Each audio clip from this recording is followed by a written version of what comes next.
Aláròyé máa wí o. Ìbálòpọ̀ díẹ̀ kò tó ìyàwó mi, ó ti fẹ́ pa mí, mi ò ṣe mọ́ – Babalọ́la. Bí ẹ kò bá fẹ́ kí n kú láìpẹ́ ọjọ́, ẹ tú wa ká o. Bí ẹ kò bá fẹ́ káwọn ẹbí àtàwọn ọmọ mi tí mo bí fojú sunkún mi, ẹ tú wa ká. Mi ò lérò pé mo lè tẹ̀síwájú sí mọ́ nínú ìbáṣepọ̀ tó wà láàrin èmi pẹ̀lú ìyàwó mi, Abilékọ Àdùkẹ́. Wàhálà rẹ̀ ti pọ̀ jù fún mi. Ìgbà gbogbo ló máa ń béèrè fún ìbálòpọ̀ láàrin òru. Bẹ́ẹ̀, àgbà ní tara mi. Mo ti lé lọ́mọ 70 ọdún báyìí. Agbára mi kò gbé rí ìbálòpọ̀ ìgbà gbogbo tó ń béèrè lọ́wọ́ mi yìí mọ́. Ìwọ̀nba díẹ̀ tí mo bá ṣe pẹ̀lú rẹ̀, ṣe ló máa ń sọ wípé kò tó. Bẹ́ẹ̀ ló máa ń dojú ìjà kọ mí. Olúwa mi ò ṣe mọ́ o, ẹ tú wa ká. Ohun tí baálé ilé kan, Babalọ́la, ẹni 70 ọdún, tó gbé ìyàwó ilé rẹ̀, Abilékọ Àdùkẹ́, wá sílé ẹjọ́ kọ̀kọ̀kọ̀kọ̀ kan tó wà ní Màpó, nílùú Ìbàdàn, nípínlẹ̀ Ọ̀yọ́ sọ nìyí lọ́jọ́ Ẹtì Friday, ọjọ́ 10 oṣù kẹrin ọdún yìí.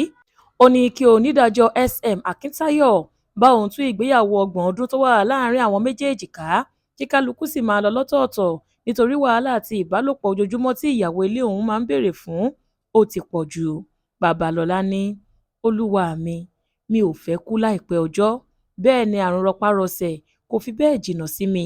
Ìyẹn bí mi ò bá tètè kọ ìyàwó mi yìí sílẹ̀, nítorí ojoojúmọ́ ló fi máa ń béèrè ìbálòpọ̀ lọ́wọ́ mi. Bẹ́ẹ̀, agbára mi ò ká kinní náà mọ́. Mo ti dàgbà ju wípé kí n máa fojoojúmọ́ ṣe yùnkẹ́yùnkẹ́ lọ. Ìwọ̀nba díẹ̀ tí mo bá ṣe pẹ̀lú rẹ̀, ṣe ló máa ń sọ wípé kò tó òun, àfi bí kí n pa ara mi lé lórí ló ń fẹ́. Bẹ́ẹ̀, ọmọ 70 ọdún ni mí báyìí.